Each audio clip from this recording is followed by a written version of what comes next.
Hi, so my name is Matthew Cooling, and I am the founder of Soundbox. And today I'm going to be talking to Raquel about what's the best thing that you can be doing as an independent artist to support your journey. And we're going to dive into it. So enjoy. So, Matt, at what point do you think that an artist needs a manager? So, good question. I think before an artist thinks about getting a manager, I think they need a mentor, because I think that gives you time to figure out if they are going to be a good manager.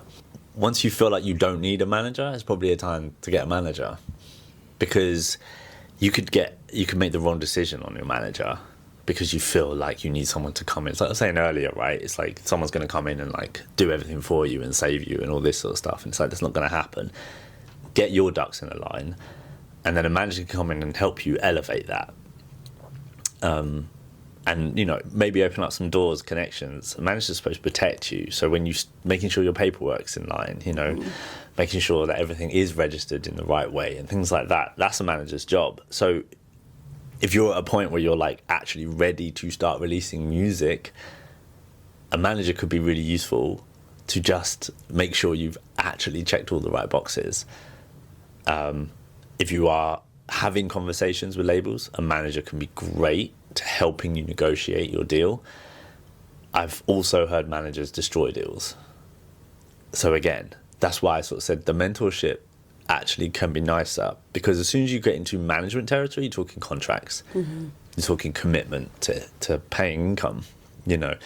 That's how managers make their money, right? They make money off you. So if a manager's going to go into a label and the label says, hey, we're willing to offer you X, and they say, oh, well, and the manager goes, well, actually, we need double that, and it becomes unreasonable, and then the manager kills the deal because they're trying to line their pocket. We've all been there. Yeah, so that's why I think mentorship is a great way to kind of build the relationship first. And that's exactly what I did with Kieran and Shereen. We had mentorship periods where I was like, do you actually want me as your manager? Do I add any value? Am I actually bringing any value to your situation? Because if I'm not, why am I here? Why do you want me? Like, what is it? So, just for the pizzazz of I have a manager. Yeah. That's not actually right. the right reason. And there's so many amazing artists out there who are doing amazing things who don't have management. And if you don't feel you need it, then great. But I would say, I think what Kieran said was like, the point you feel like you don't need a manager is probably the time. It's a good time to have one. So I think that's a really good answer, actually. Yeah, because it's like he's getting the sessions, he's getting the work, he's in the right places, and he's like, oh wow, this is all happening and aligning. But then the contracts are coming through, and the placements and the cuts are coming through, and you do need someone. And it also makes my job a heck of a lot easier when you've got an artist who's actually in their own bag and in their own element, and kind of just chasing their own dream, and you're there, this is great. And so when the opportunities come in, I can manage that for him, protect him in the way that he needs protecting. But I'm also like, there isn't this expectation of like, oh, Matt's my manager now, so, where's the record deal? Where's the publishing deal? Why aren't we doing this? Why aren't we doing that? And he should be asking me those questions at times, but, if there's already stuff happening because he's driving the train, then it makes it very easy for me to create new opportunities with a train that's already moving, as opposed to like trying to get the train out of the station, So, yeah, I think what Kieran said is I think on point. On point, yeah, actually. Okay, so I have some fun ones. Okay, here. go. Okay, the quick fire questions. All right, what should artists be focusing on? Publishing deal or record deal? Publishing. If they're a writer, of course. Some artists are just singers. If you are a writer and a performer, publishing, 100%. Because it's so much easier to get a publishing deal than it is to get a record deal. Okay, that's really interesting. Okay, streams or ticket sales? Ticket sales, 100%, yeah. Viral moments or consistent growth? Consistent growth. Great song or great brand? Ooh, I mean, as a musician, as someone I'd say great song. Great song, great brand. That's a tough one. That is actually a tough one. I'm going to say great song. Because if it's great enough, someone can come in and help you build the brand. Yeah, 100%. Because if a song's great, you've actually got a viral moment, potentially. And you've got a song that could be timeless and all this, and you can build a brand around it. But also, a great brand means you can release pretty much anything and it will sell. So it's about again, authenticity. Do you care about making money, or do you care about creating great music? Big question, huh? Yeah. There's another one. Yeah. Okay, independent or major? I don't think there's a simple answer for that one. Because You're independent Ray, until you're major. Look at Ray. Yeah. Ray was signed to a major. Now she's independent. There you Her go. career's bigger as an independent, but then majors are amazing if you know how to work with a major label. Again, I think people think major label and they go, my life's set. And then it's like, no, like they just have deeper pockets. Right. But that's And more to pay back. yeah, but that's it. But the more you take, the more you have to recoup. And yeah, so I don't know. I think again, it's down to the artist. It's down to you. It's also down to your brand. You know, because if you're like a kind of indie folk artist, and you know maybe you don't want to be signed to a massive major label. Maybe that's not actually it's not fitting. I don't know. You know, that's I don't think there's a simple answer to that one. I think that one is like, it's what's best for you as an artist. Yeah. Most underrated music business skill? Asset management. Nice. One thing that every single artist should do this week? Everything an artist should do this week. One thing. Sing. Nice. Okay. Just sing. Like, just do it. Like, yeah, I don't want to go too deep with that one. I think just enjoy it sometimes. Even just, in your bathroom, in the shower. Down the Just street. sing. Don't forget to just sing. Just have fun. Yeah. Do what you love. Okay, final. One thing an artist should stop doing immediately. Cracking to the idea that they have to fulfill a certain timeline. I think maybe I should phrase that better, but like the pressure of I have to release stuff now, and I have to do this now. Like, stop rushing the process. Allow yourself to actually develop, find yourself, find your sound. Like, it's just like the importance of that. I just can't stress that enough. It's like stop rushing the process. I guess that would be the thing. Stop rushing the process. Like, if you really want to be a timeless artist that writes music for the generations and for decades, that's going to be played in 10 years, 20 years time, don't rush the process. Wow, that's good advice to end on there. Yeah. Thank you, Matt. Thank you. Thank you so much for having me. It's been a pleasure. It's been really fun. Give Independent Music Academy a follow. Give Matt MJ Cooling a follow for more great tips, and to follow his career in the music industry as he manages and mentors multiple artists. And yeah, keep your eyes peeled. Lots of exciting things incoming. Soundbox, sign up.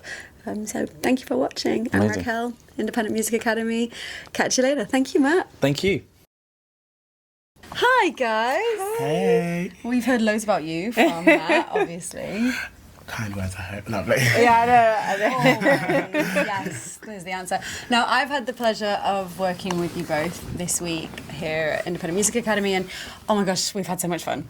And I've loved every second of it, and writing and collaborating with you. We spoke a little bit about it in the chat with Matt.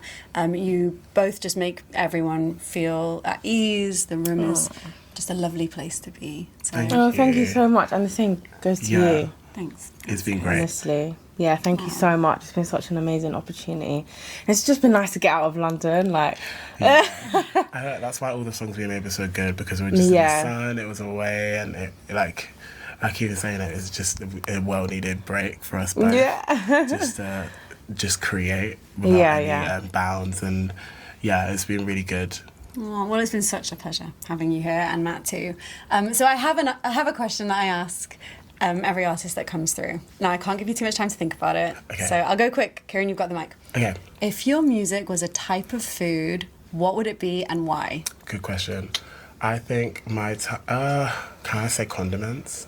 Ooh, absolutely. Molasses. Oh. That's deep. Why? Because I feel like it's like a slow burner, like a slow, like, you know, yeah. I like it's a very slow. I compare my voice to it, to be fair. But also my music is just one that you have to sort of like sit with. A lot of my writing is on first listen, great to listen to, but then also I think it just takes time to really process. In terms of the production, in terms of the writing, and I think that the creative process for me is also the same. I don't ever really like to write a song and be done with it, typically.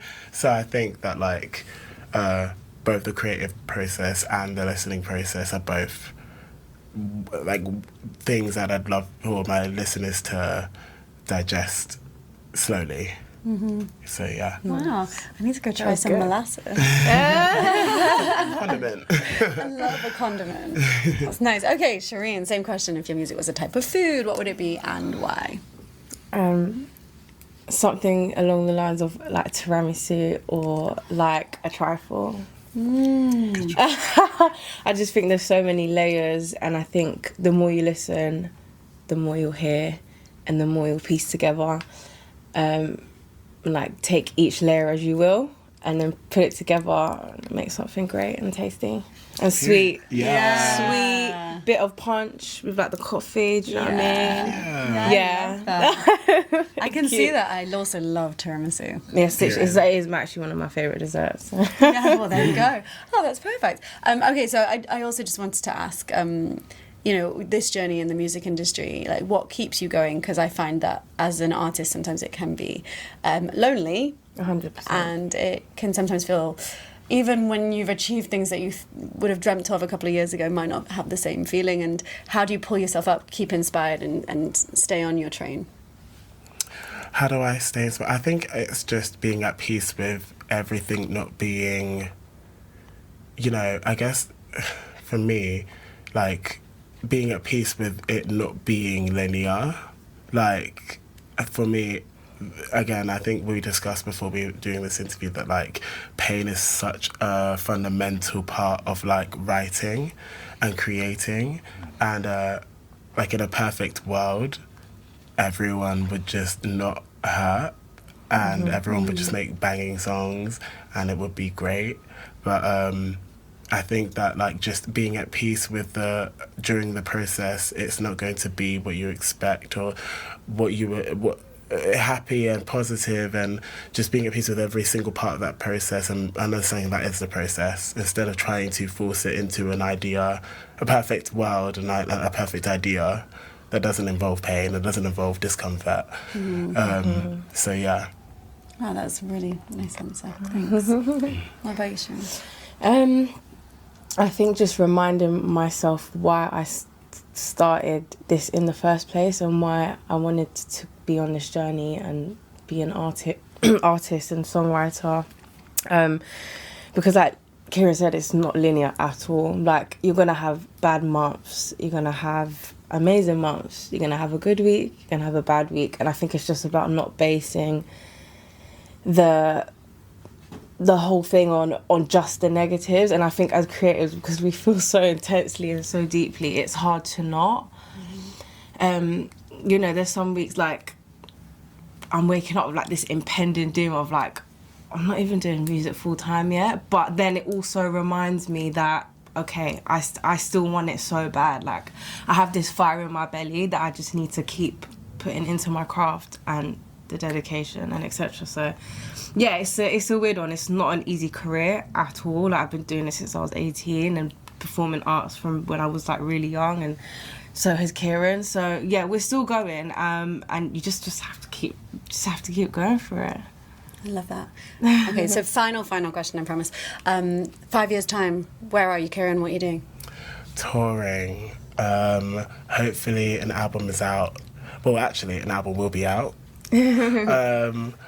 I just at a place, I keep on saying the word peace, but a place where I'm more at peace with like how the industry works. I'm already on that journey now, and I'm already seeing things for what they are, which is so fundamental for my piece. And so I just hope to be in a space where like I'm able to do my job and just do it in the best way that I can, and with that just being at peace with everything. And like just because that will be my driving force of creating and like working more in the industry, and there's more longevity in that, and having peace in that. This is still what I want to do, but I just want to make sure that like I'm at peace with everything. Love that.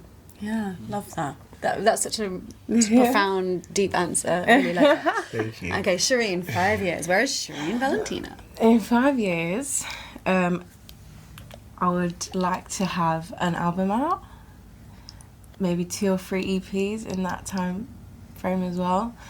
And just knowing that I've been able to inspire young women, or just young people in general, and knowing that there's a way you can release expressively, like creatively, and just like, I don't know, music it's healed me in so many ways, and I want to be able to do that for others, especially in this day and age and like all these horrible things going on. I think just being someone that inspires like the next generation, that's what I really want to I love that. embody. It's so important, Through music. so needed. Yeah. Well, thank you so much, guys, for being here. Thank you so much for you. having us. It's been like an absolute pleasure. Honestly, it's been great. Oh, well, thank you.